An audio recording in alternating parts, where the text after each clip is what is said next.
दोस्तों, constraint motion में अभी हम लोग पढ़ने वाले हैं बैच कंस्ट्रेंट। इससे पहले हम लोगों ने स्ट्रिंग कंस्ट्रेंट पढ़ा था बेहतर तरीके से। बैच कंस्ट्रेंट में भी हम लोग बेहतर तरीके से पढ़ेंगे, विजुलाइजेशन के साथ पढ़ेंगे। मैंने कुछ एनिमेशन बनाए हैं बेहतर तरीके से। एनिमेशन की मदद से हम लोग विजुलाइज करेंगे कि कैसे बैच कंस्ट्रेंट काम करता है। और इससे पहले जो मैंने स्ट्रिंग कंस्ट्रेंट आपको पढ़ाया था उसमें मैंने एक बात आपसे कही थी कि मैं बहुत बड़ा विजुलाइजेशन का फैन हूं, लेकिन स्ट्रिंग कंस्ट्रेंट में जो मैंने आपको वर्चुअल वर्क मेथड बताया वो वहां पर अप्रोप्रिएट है, वो वहां पर सही है, वहां पर विजुलाइजेशन ज़्यादा काम नहीं करती है, लोग फंस जाते हैं। इसीलिए वहां पर मैंने आपको मना किया था विजुलाइजेशन करने से कि आप विजुलाइज मत करिए, आप मैथमेटिक्स से जाइए, मैथमेटिक्स के साथ जाइए, आप वर्चुअल वर्क मेथड से जाइए, आपके स्ट्रिंग कंस्ट्रेंट के सारे सवाल होंगे।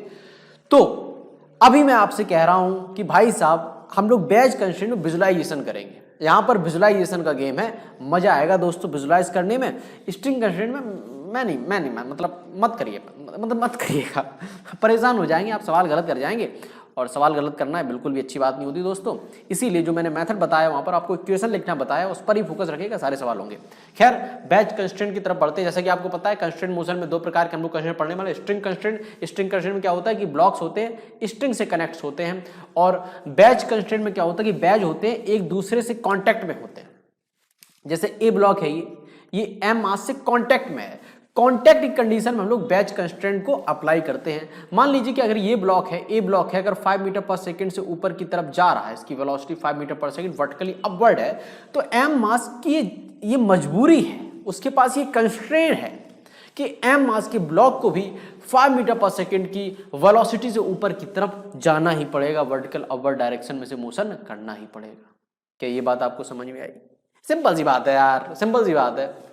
अब कॉमन सी बात है, लिफ्ट पर आप खड़े होते हो, लिफ्ट पर खड़े होते हो, आप कोई एक्स्ट्रा फोर्स थोड़ी लगा, आप तो सिर्फ लिफ्ट पर खड़े होते हो, लिफ्ट ऊपर जा रही होती है, उसकी वजह से आप भी ऊपर जा रहे हो, तो ये तो आप बाध्य हैं, ये आपका कंस्ट्रेंट है कि आप लिफ्ट के साथ ऊपर जाओगे।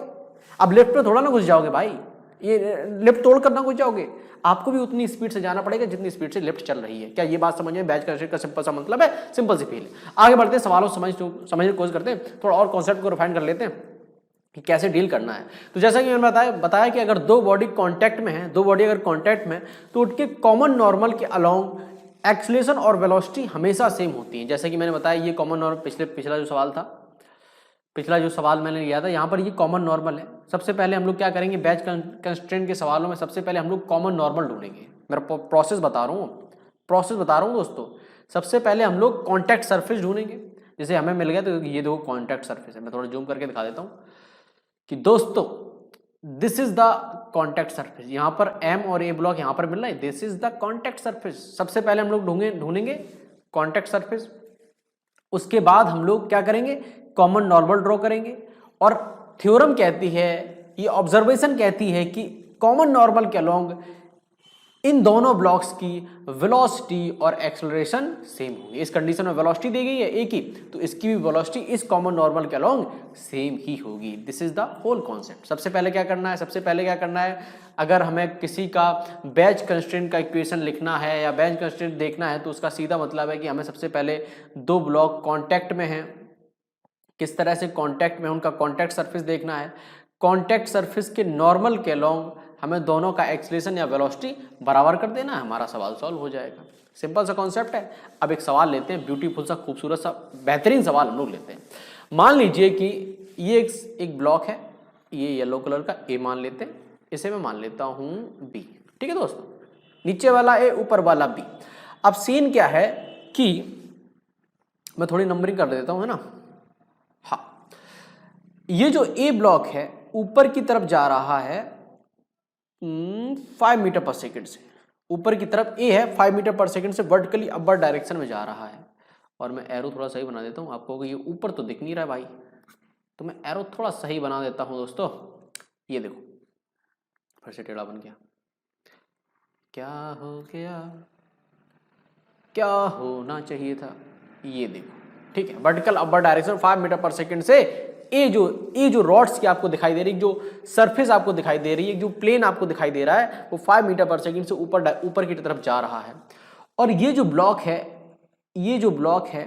ये V1 से जा रहा है, V1 वेलोसिटी से इस डायरेक्शन में जा रहा है, तिरछी डायरेक्शन में जा रहा है, जो कि एंगल बना रहा है यहाँ से जो एंगल बना रहा है मैं 37 मान लेता हूँ, हॉरिजॉन्टल से 37 का डिग्री का एंगल बना रहा है और इस डायरेक्शन में ये ब्लॉक जा रहा है। हमसे पूछा गया है what is the value of V1, V1 की हमें वैल्यू बताइए। इस तरह का आपको सवाल दिया गया है। अब इस तरह सवाल को कैसे करेंगे, आप फील करिएगा, फील करिएगा। एक ब्लॉक है 5 मीटर पर सेकेंड, एक ब्लॉक है 5 मीटर पर सेकेंड, उसके ऊपर एक और ब्लॉक रखा है B, उसकी वेलोसिटी गिवन है कि इस डायरेक्शन में है V1 और वही हमसे पूछी गई है। कैसे बताओगे? सबसे पहले आपको दिख रहा है कि कहीं ना कहीं बैच कंस्ट्रेंट का सवाल है, कहीं ना कहीं दोनों ऑब्जेक्ट कांटेक्ट में हैं, यानी इनकी सबसे पहले हमें कॉमन नॉर्मल ढूंढनी है, जो कि ये है कॉमन नॉर्मल, मतलब कांटेक्ट सरफेस ढूंढनी है। फिर उनका कांटेक्ट सरफेस से कॉमन नॉर्मल क्या है, ये कॉमन नॉर्मल है। इसके अलोंग दोनों की वेलोसिटी का कंपोनेंट, दोनों की वेलोसिटी बराबर होगी, वेलोसिटी कंपोनेंट नहीं, इस नॉर्मल के अलोंग दोनों की वेलोसिटी का एक ना एक कंपोनेंट बराबर होगा।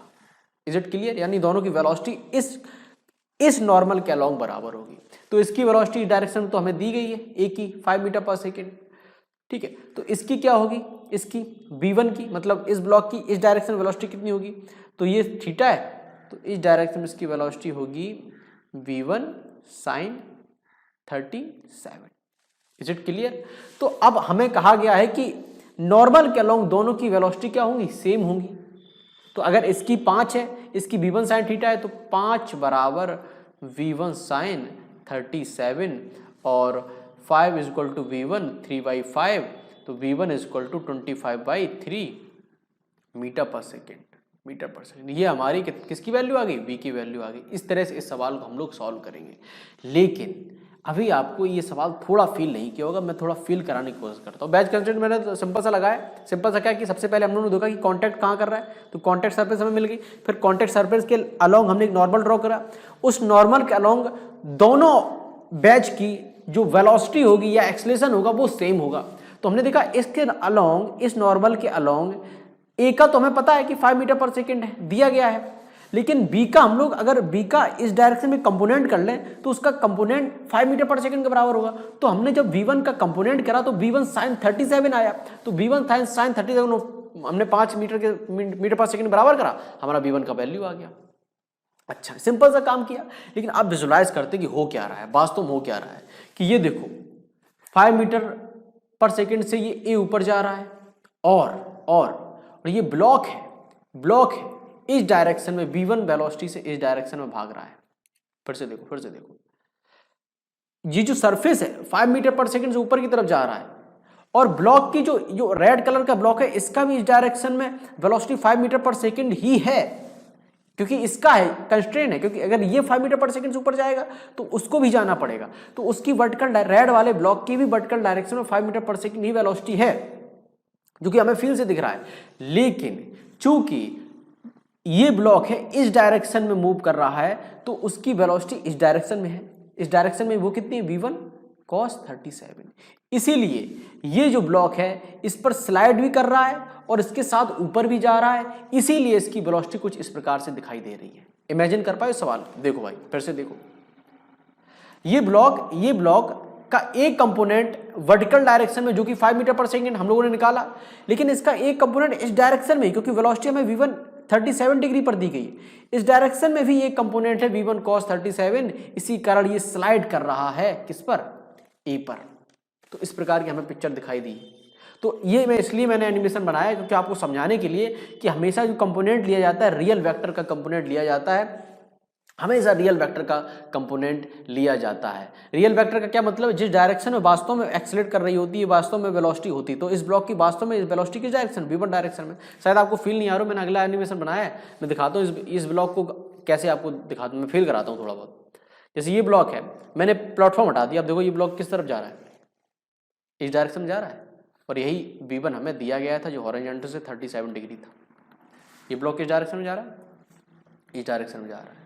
अब इस ब्लॉक का जो इस डायरेक्शन में जो वेलोसिटी है उसकी वैल्यू है 5 मीटर पर सेकेंड, और इस डायरेक्शन में जो वेलोसिटी है उसकी वैल्यू है V1 cos 37। ठीक है, और हमने बैच कंस्ट्रेंट से ये पता करा कि इसके ऊपर वैल्यू 5 मीटर पर सेकेंड है, इसीलिए हमने V1 की वैल्यू बता पाई।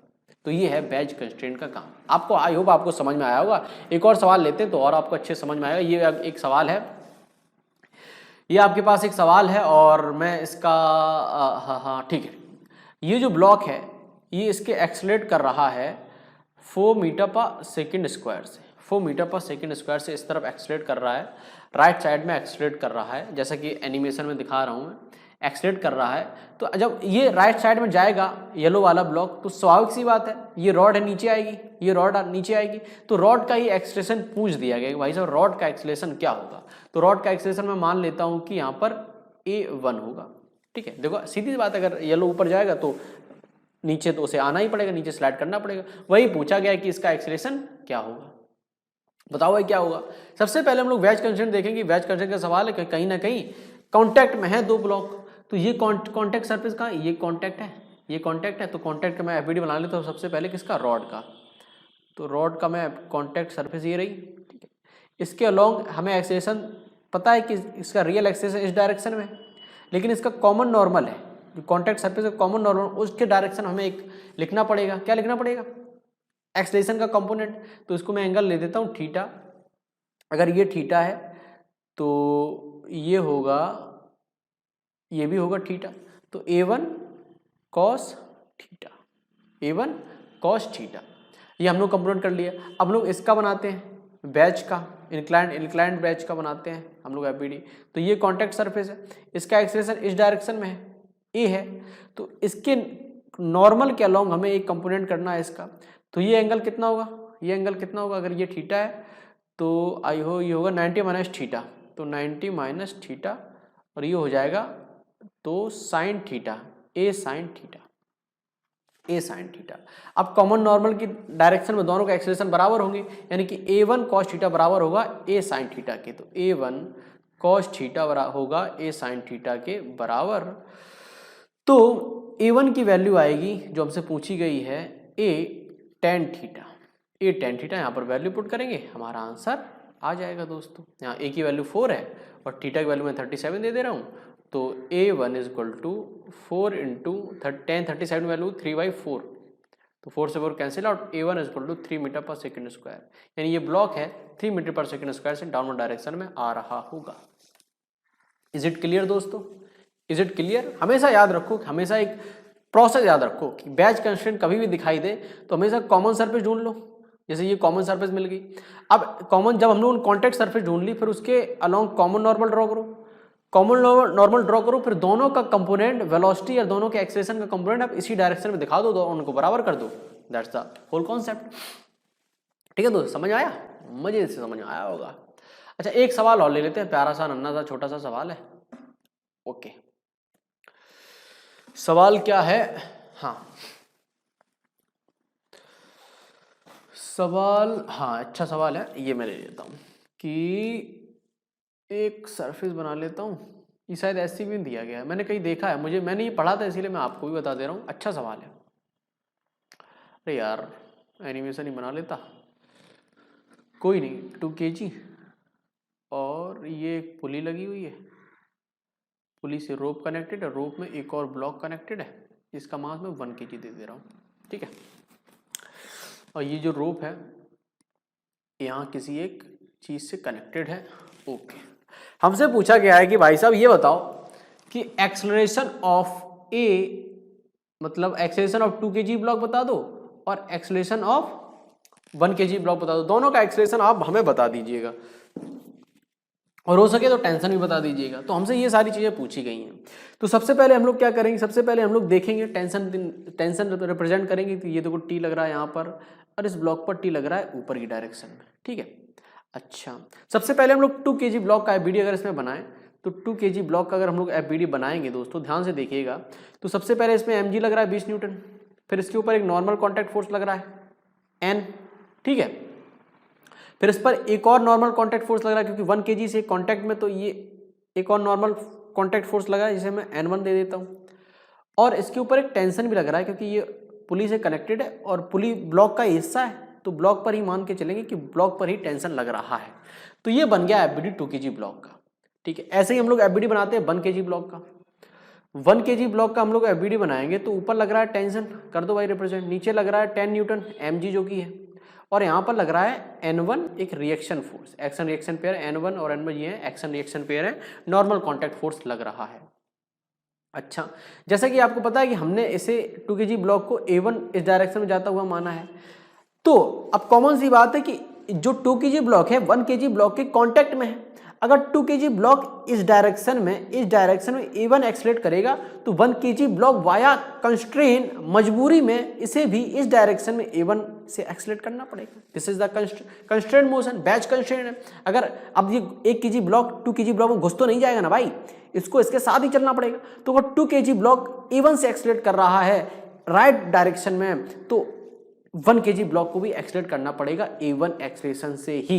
तो इसका भी इस डायरेक्शन में जो एक्सलेशन है वो क्या है, A1 है। लेकिन खास बात क्या है कि जैसे जैसे ये आगे बढ़ेगा स्ट्रिंग लूज होगी, नीचे भी आएगा, यानी कि इसका एक्सलेशन नीचे डायरेक्शन में भी होगा। वो क्या होगा, मैं मान लेता हूं A2, यानी कि A1 और A2 1 kg ब्लॉक के एक्सलेशन के कंपोनेंट है। तो यानी कि इसका एक्सलेशन इस डायरेक्शन में भी है जिसे मैंने माना है A2, यानी कि इसका जो ये तो कंपोनेंट है, यानी इसका एक्सेलेरेशन कुछ इस प्रकार से होगा, इस प्रकार से कुछ होगा। खैर कंपोनेंट हमारे पास है, कोई नहीं। अच्छा, हमारे पास एफबीडी बने रखे हैं, हमें सिर्फ इक्वेशंस लिखनी है, हमें सिर्फ इक्वेशंस बनानी है।